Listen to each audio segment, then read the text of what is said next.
Estamos de volta com o Cidadania, um programa sobre o cidadão e os seus direitos. E vamos voltar aqui à nossa discussão sobre direito sucessório, que é o nosso tema de hoje, com o convidado o Dr. Edmar Vieira, que é advogado e professor da UERN. Lembrando que você pode estar participando do nosso programa através das nossas redes sociais do nosso WhatsApp, que vai passar aí na telinha.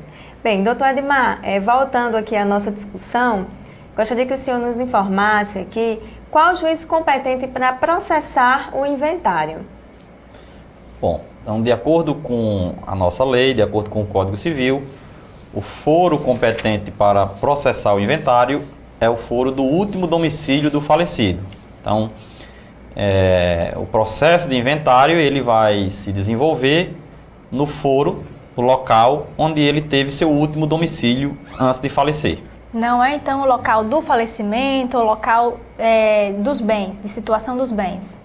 Não, a regra geral é que seja o foro do último domicílio do falecido. O Código apresenta algumas exceções quando o falecido tem mais de um domicílio ou não tem um domicílio certo. Aí, nesse caso, seria o da situação dos bens, ou, se tiver bens em vários lugares, o da escolha pelos herdeiros, no caso de bens imóveis. Seria então em casos excepcionais, né? Em casos excepcionais. A regra geral é o último domicílio do falecido. Doutor Edmar, nós estamos falando aqui sobre o inventário, né, que é aquele procedimento onde se faz a listagem de bens, a apuração, né, do valor de cada bem para que seja feita a partilha e dada então a fração ou bem ao sucessor do decúdios, né?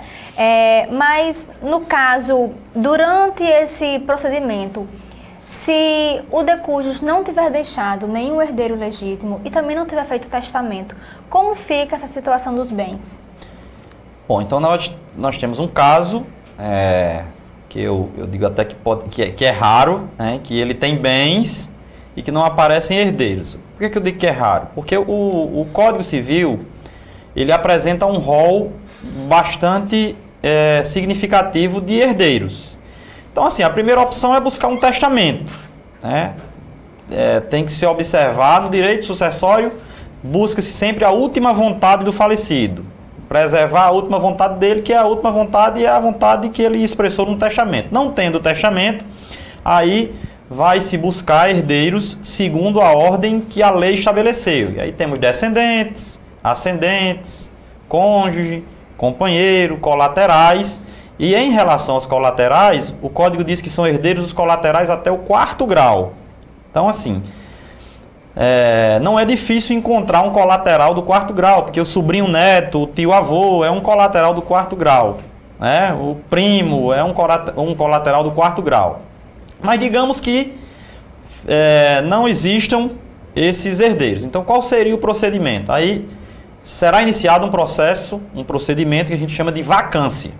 São publicados editais informando que está em processamento o inventário de fulano de tal, para que surjam herdeiros e interessados. Interessados, obviamente, que tenham um grau de parentesco exigido pela lei. Se não aparecer ninguém, aí será declarada a vacância dos bens do falecido e esses bens serão destinados ao poder público. Aí o poder público vai receber esses bens e e aí a lei estabelece uma destinação específica, destinar a entidades que desenvolvam o ensino universitário. Tá ótimo, então.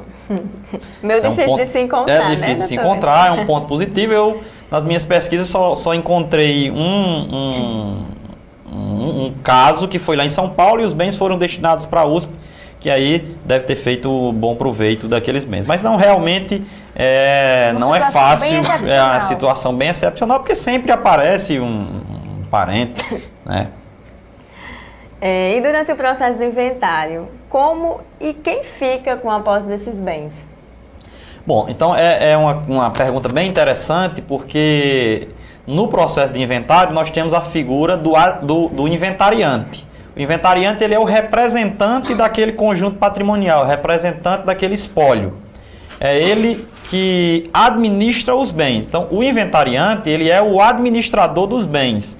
Não necessariamente ele estará com a posse. até porque a posse é um fato.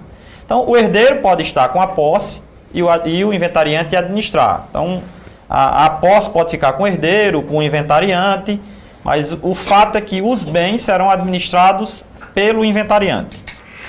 Doutor Adimar, nós estamos falando aqui sobre o direito sucessório, né, que, como o senhor mesmo afirmou, tem como marco inicial a morte, né, o falecimento de alguma pessoa física.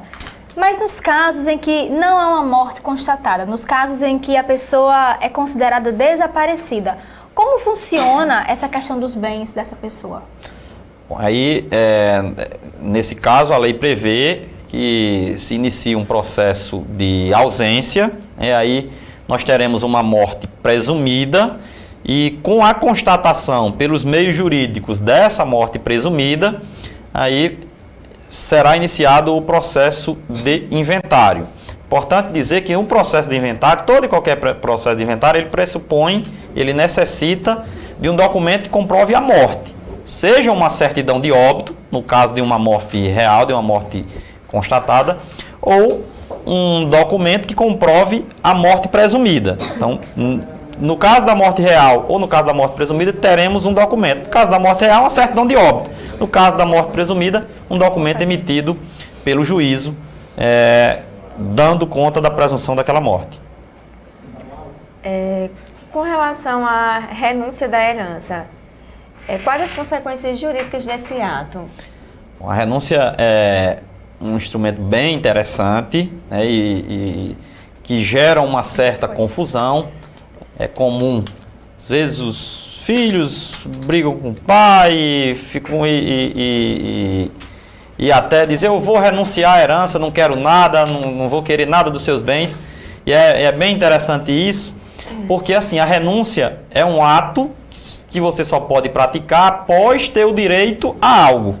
Então, a renúncia ela só pode ser feita após você ter direito sucessório. E o herdeiro só tem direito sucessório com a morte do titular do patrimônio. Então, a renúncia só pode ser feita, primeiro, depois da morte do titular do patrimônio. Aí sim, o herdeiro tem a possibilidade de dizer se quer ou se não quer aquele conjunto patrimonial. Digamos que ele diga que não quer.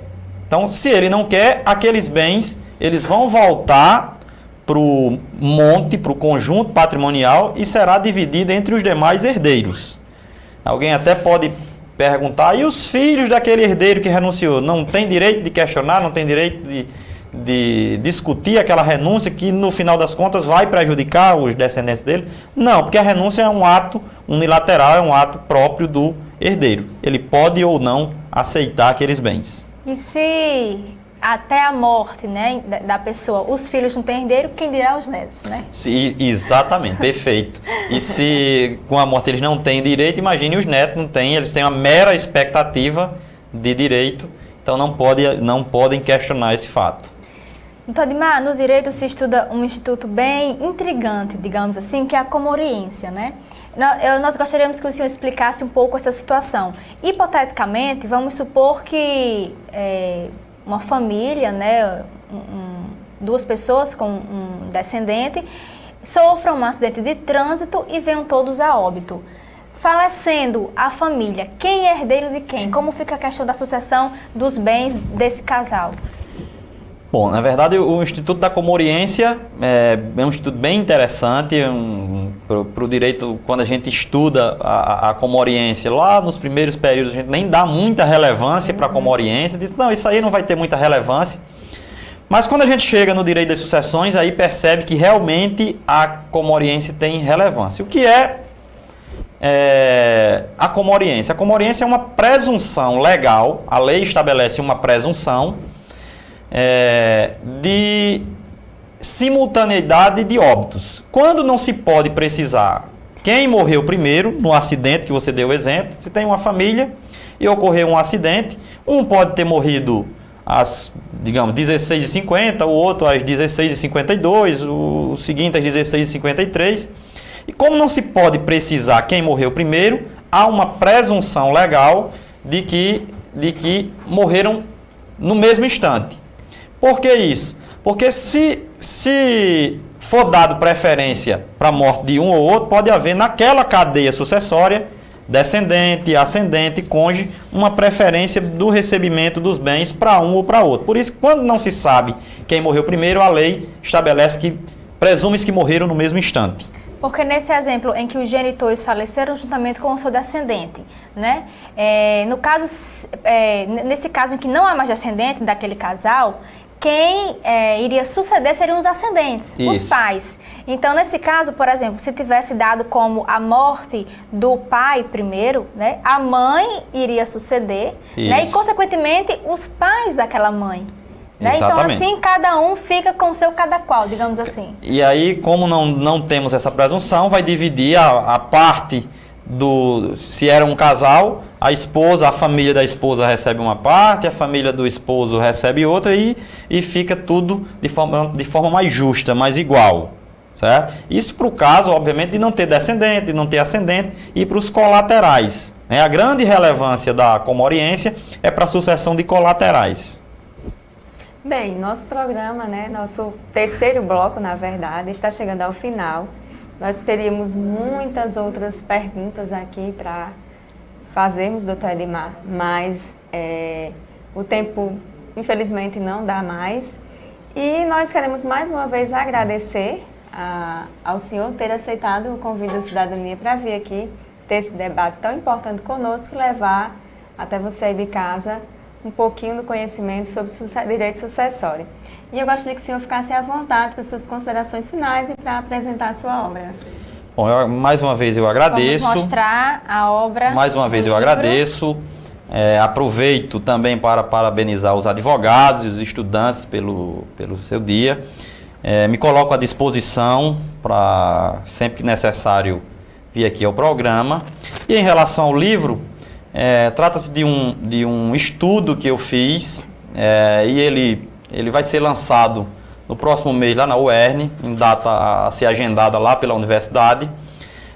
Fala basicamente da intervenção do Estado na economia, ou seja, o que é que o Estado, qual o papel do Estado em termos de economia, em termos de atração de investimento, em termos de medidas para fomentar a atração de empresas, para superar, inclusive, nesse momento, essa crise econômica que nós temos. Então, eu analiso alguns institutos, principalmente um instituto específico, que é a Zona de Processamento de Exportação, que é uma medida que atrai empresas para determinados locais. Então, basicamente, o livro ele trata disso, trata das dificuldades da burocracia que o Brasil enfrenta e quais as medidas para superar essa burocracia tributária, de infraestrutura, enfim, o estudo trata basicamente desse papel do Estado para a superação desses entraves.